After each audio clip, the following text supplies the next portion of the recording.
ZWO sent me an advanced unit of the Seestar S30, so a huge thanks to them, and I've been really looking forward to this unit for a few months now. I've had very little time to get this video out, so I may not go in depth into everything, but I'll give you my first impressions and some of the initial tests that I was able to do, because thankfully, the first night I had it, I somehow had clear skies. So expect more follow-up videos, and let me know if you have any questions that you would like answered. Before we continue, let's see what came in the box with this really quickly. Opening the box for the very first time, there's a manual and some styrofoam. And there's also a desiccant packet that you definitely should not eat. Then we have the Seestar S30 unit. I knew it was small, but it looks even smaller in person.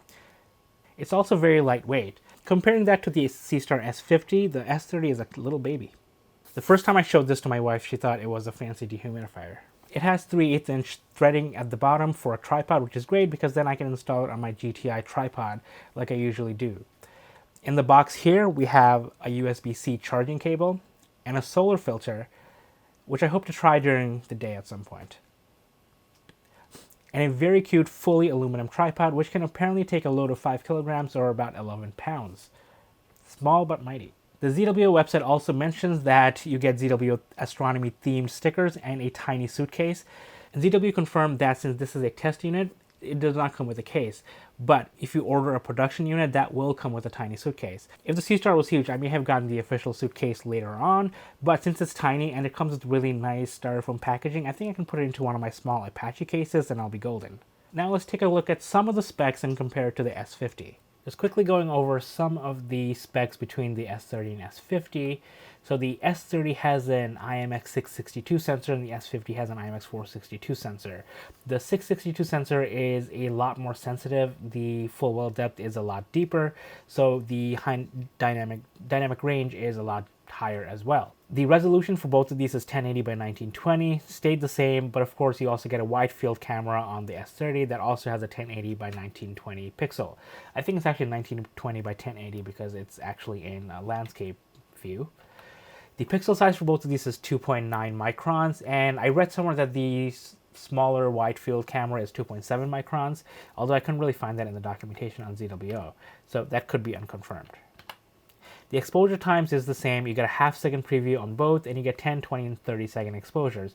So this is all software, so these can actually be updated by ZWO once they do firmware and software updates later on. So that's why these are all connected. The lens type for both of these are apochromatic triplet. Of course, the aperture for the S30 is 30 millimeters versus the S50 is 50 millimeter. Focal length 150 versus 250, and that makes both of these an f5 telescope. And here's a quick look at what the field of view looks like between the two telescopes. They all come with filters. The S30 and S50 both come with UV IR cut filters, dual narrowband filters. Both the O3 are 30 nanometers and the H alpha is 20 nanometers, which is pretty wide. But the S30 also comes with a dark filter. Both of these have 64 gigabytes of eMMC storage. I was kind of hoping the S30 came out with a micro SD card or SD card slot somewhere or something, but this is what we have. The S30 has an aluminum tripod with 3/8" threading. It is not adjustable, but it is fully aluminum and it can take a lot of load. The S50 comes with a carbon fiber 3/8" threading. You can adjust each of the tripod legs individually. They both come with 6,000 milliamp hour batteries with a USB-C connection that can also be used for data transfer. And you can see the size here. The S30 is a little bit smaller. It's actually much smaller if we think about it. And then we have the weight, where the S30 is just a mere 1.8 kilograms or 3.9 pounds, which includes the tripod, and the S50 is 2.5 kilograms or 5.5 pounds, which is also very light. And of course, I did my own measurements, and when I measured the S30, and it came out to 3 pounds 9 ounces, 9.7 ounces without the tripod, and with the tripod it was 3 pounds 13.5 ounces, so 3.9 pounds sounds about right. And in grams is 1635 grams versus 1744 with the tripod. There's a lot more to the specs. I cherry picked what I want to talk about, but if there's anything that you want to learn more about, let me know in the comments below. So now let's quickly set up the app for the first time, connect to this, and then we'll take this outside for some testing. Okay, so on the Seestar, it's turned on, so now I'll click on connect. And now you can see that it has S30 plus that number. It's connecting to the Bluetooth. It's speaking in Chinese. So press the reset button. Body to confirm. Okay, so let's see. There we go. Alright, so the default password is 1234567 and that's my Wi-Fi name, which is just the serial number of the thing. So the Seestar Wi-Fi, you can either select 2.4 gigahertz or 5 gigahertz. It's the same for the S50 as well because it's the exact same app. So the one reason I put it on 2.4 gigahertz is because the range for that is much longer than 5 gigahertz. Although it's slower, it's worth it for me. So whether I'm connecting to this directly from my phone or from and connecting the Seestar in station mode to my home network, the 2.4 gigahertz network goes farther into my yard, so it's much easier for me. So that's why I'm doing that. So I'm going to click on copy Wi-Fi password, and then I'll do open WLAN settings, and then I'll connect to the S30, paste my password, and connect. Going back to my Seestar, now it's available. Came with 51% charge. This is the first time I've opened this up. So I'm going to click on open arm and see which way this goes. Pretty silent. It's moving pretty quickly, but it is silent. And we'll take a closer look at these, but there are a couple of cameras here. There's two cameras here. I have the solar filter here that I'll install later on, but it's cool. So what I'm going to do is I'm going to just play around with it a little bit. So first I'll click on me, see what this looks like. Has the sound. I wonder if it's still low volume. Okay, so it's speaking English now, so it knows where I am. I didn't have to set that anywhere. That has 50 gigs of free space. It has a dew heater, which is nice. I believe this also has a 6,000 milliamp battery. Image watermark. We have advanced features. Execute go-to after enhancement after go-to. Save each frame. So this is what you want to do. You want to make sure that you save each frame as they get taken, because then you can take them out later and then reprocess them. So initialization, skip autofocus initialization, Seestar focus automatically. I'm going to turn this off because I want it to focus all the time, because as the temperature changes, as the days change, the focus changes. So I'm going to do that. I don't want to skip horizontal calibration. Okay. Calibrate. So we have adjust level. So if I do adjust, so there you go. So this is on my table at home. It's not perfectly level, but it's actually really good. So let's click on finish adjusting. So calibrate compass. We can do this outside, but all you have to do is, you click on this, and then it tells you to rotate the thing. So you do calibrate. So I'll calibrate this. I'll turn this up a bunch of times. And you don't really need to do the compass calibration unless you are looking for solar system objects, because for deep sky objects, it should plate solve and find what you need. But for solar system objects, if you're looking for the moon or any of the planets, that I don't see myself looking for planets with this thing, the compass will help. Right? And I'll skip the level sensor calibration. So, okay. I have the Sky Atlas sync. I'll leave that alone. You have the RTSP address, which we can use to do some cool stuff later. Guest mode, which is new. So I guess I can let other people control this, huh? Let's see. I'm gonna have to read the documentation on that, but I'll come back to this. And then we have the image enhancements of 10, 20, and 30 seconds, which is the same defaults. Okay, so I'll go back. What I'm going to do is I'm going to actually get one of my larger tripods. I'm going to switch out this little one, and I'm going to take this outside, and we're going to see how this works outside. I have it set up on my GTI mount outside, and I have it connected to power, so I'm going to go to stargazing on the app. And although I'd love to image M31 tonight, it's in a poor position for me. So I use the Sky Atlas map to find myself the Soul Nebula, IC 1848. So I'll also test out the mosaic mode while I'm here. I'll adjust the size and the angle, and it tells me about 0.8 hours to get this done, and then I'll click on Go To. I can tell that the compass calibration that I did in the basement didn't hold because it's going in the wrong place, but that's okay. I'm going to let it take a picture, it'll plate solve, and then it'll find its way to the Soul Nebula.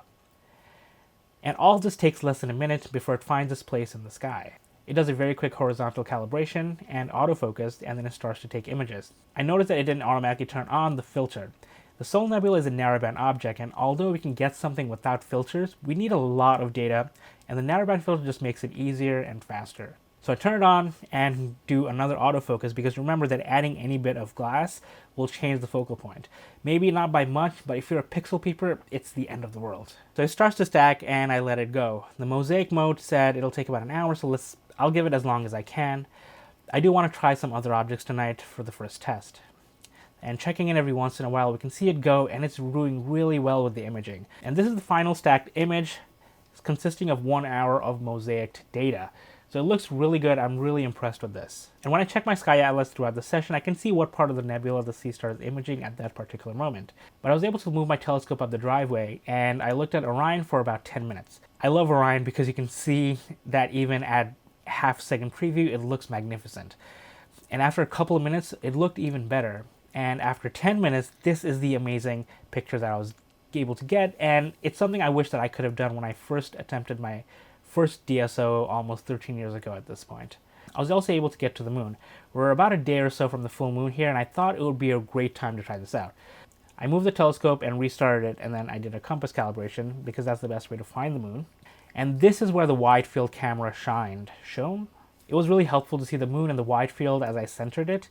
This is what I needed during the last lunar eclipse because every time I tried finding the moon after I moved the Seestar, it was really difficult without having to shut it down, redo the compass calibration, and then let it find the moon again by itself. And in the wide field, we can even zoom in and get more precise.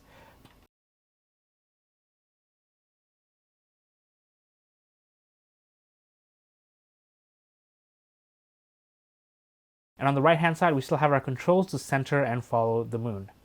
And this will come in really handy for the next lunar eclipse on March 2025, and I believe it'll also be really helpful for the sun.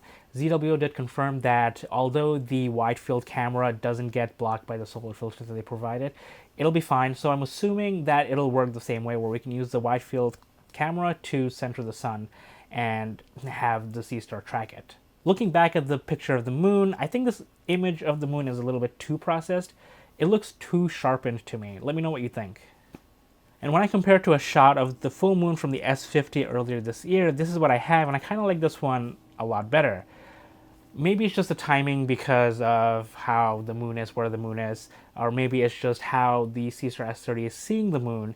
It could be something that's tweaked, but it's going to be all software. I think this is where taking raw video will be most helpful because we can deburr and sharpen it later ourselves. And looking at a raw video as is, it kind of looks like this, and in my opinion, it looks a lot better. But for star parties and moon parties, I think what this outputs is perfectly fine. And I had limited time outside with this, so I didn't get a chance to play with all the settings. Maybe I missed a sharpening setting somewhere, but that's something I definitely want to explore. And that's about the 2 hours of imaging that I was able to do between the Soul Nebula, the moon, and Orion Nebula. And I'm really thankful that I got lucky with the clear skies tonight that I was able to do those tests. But I'm hoping to do a lot more testing with this. I want to compare this with the Seestar S50, maybe do comparisons with my actual traditional astrophotography rig and see the quality differences and whatever other testing opportunities that come to mind. And if you have any in mind, let me know. And now moving on from that, I'm sure some of you are wondering and are probably disappointed that this doesn't come with an equatorial mode. The Seestar S50 didn't either. There is a kind of unofficial way to do equatorial mode on the Seestar S50. The same methods may be applied to the S30. I'll explore that in the coming weeks, and then I'll share my findings with you if I get to them. The next question you may have is the Seestar S30 an upgrade from the Seestar S50? And my answer is kind of, depending on your definition of upgrade. So if you're looking for a smart telescope that has a wider field of view, is smaller, more portable, and maybe even cheaper, then I would consider this an upgrade. Maybe you're looking for a camera with a better sensor, better signal to noise ratio, and maybe even a dual camera system, then this is an upgrade. But if you're looking for a bigger system with a longer focal length, maybe a different focal ratio, a bigger aperture, then you probably wouldn't consider this an upgrade. And to be fair, I probably put the S50 and S30 into like subcategories next to each other and not one over the other. So I wouldn't say that they're upgrades or downgrades from each other. They can work side by side because of just what they are. And one thing I want to say is that I think that as a community of astrophotographers and amateur astronomers, we should try and not gatekeep.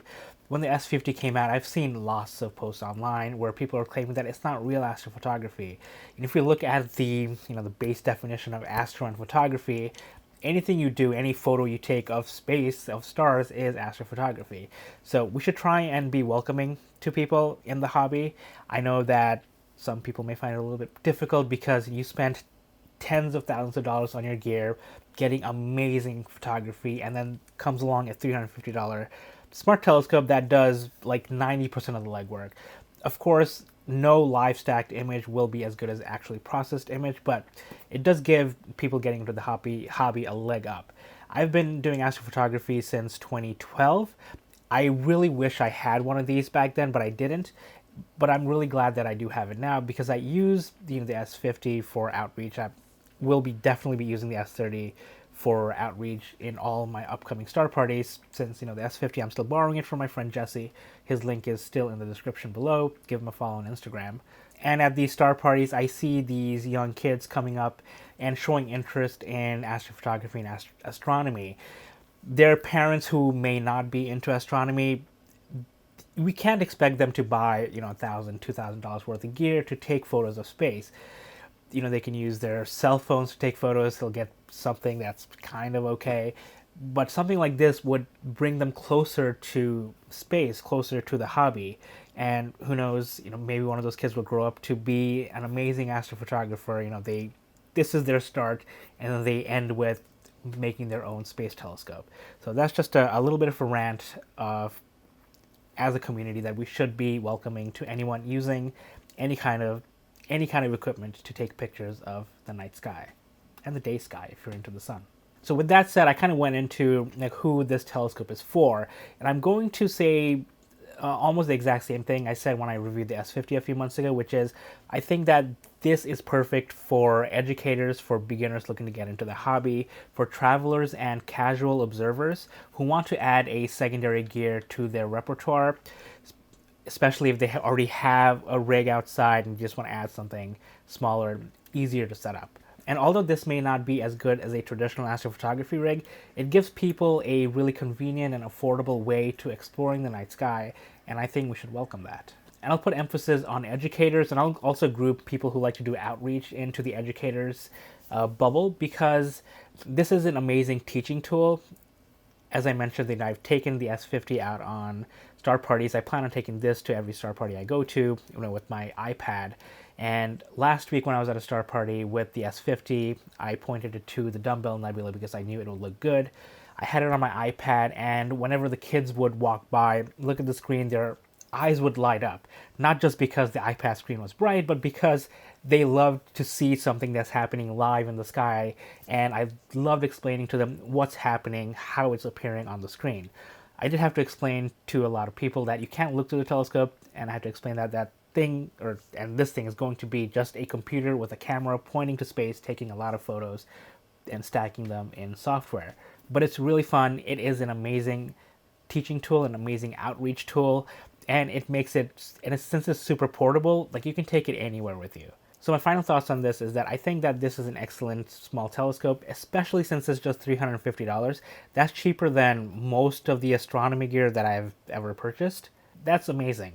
I wish I had something like this when I was getting started into the hobby, but I had what I had, I learned what I did, and I am more than happy to add this to my arsenal and see what the future brings. I will do more follow-up videos. My opinions on this may change. I will put this through the ringer, test this as much as possible. If you have something that you want me to test, let me know in the comments below. I'll be happy to put that on my list. And so far, all of the images you've seen and that you're seeing now have been straight out of the Seestar, just live stacked. I didn't do any kind of processing outside of the Seestar. And as good as these images look, nothing will ever beat actually stacking and processing these, like using Serial or PixInsight. So I hope to do a couple of videos like that as well. But for people who are just starting into the hobby, who just got the telescope, the live stacked version will be more than good enough. I believe this is expected to ship out at the end of December.